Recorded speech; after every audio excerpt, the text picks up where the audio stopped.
Daring evacuation of the American embassy in Sudan. U.S. Special Operations Forces, including the Navy's elite SEAL Team 6, were involved in the planning and the execution of the operation.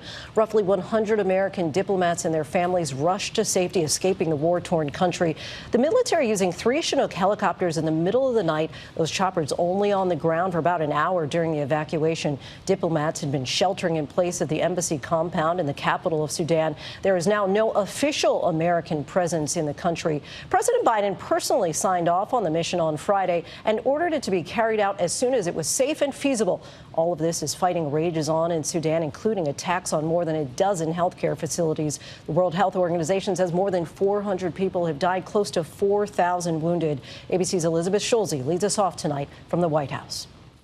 Tonight, under the cloak of darkness, U.S. Special Operations Forces executing a dangerous and daring mission to evacuate the American embassy in the capital of Sudan.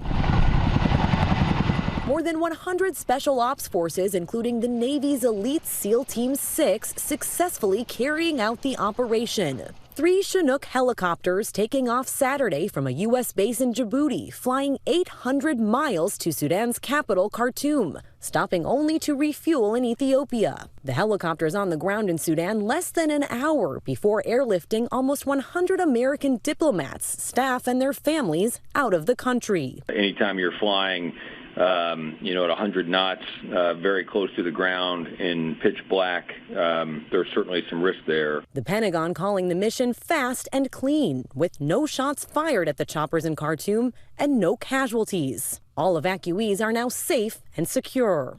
Tonight, a National Security Council spokesperson tells ABC News President Biden authorized the operation on Friday.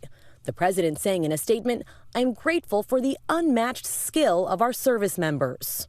This new image showing Secretary of State Blinken monitoring the evacuation in real time. It was a very well executed operation that I think, when it comes to these type of operations, it may be a model for the future. Several other countries, including Italy, France, and the UK, now racing to evacuate their embassies as the fighting intensifies in Africa's 3rd largest country.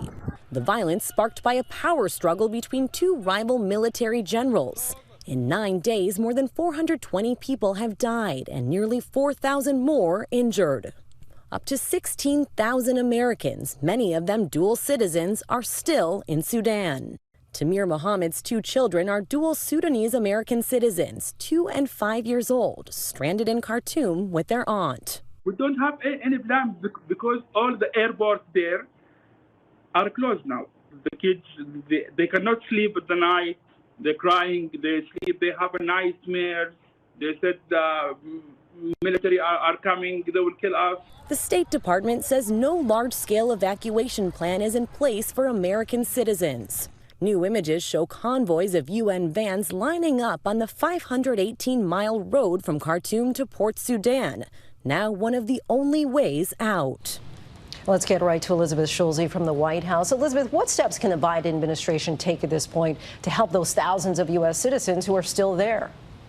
Well, Lindsay, President Biden says he's receiving regular reports about how to help those Americans. One option is using intelligence to assess threats and determine possible escape routes, possibly sending Navy ships to that port outside of the capital to pick up people who've made it there. But the State Department is stressing that it has been telling Americans now for nearly 2 years not to travel to Sudan at all.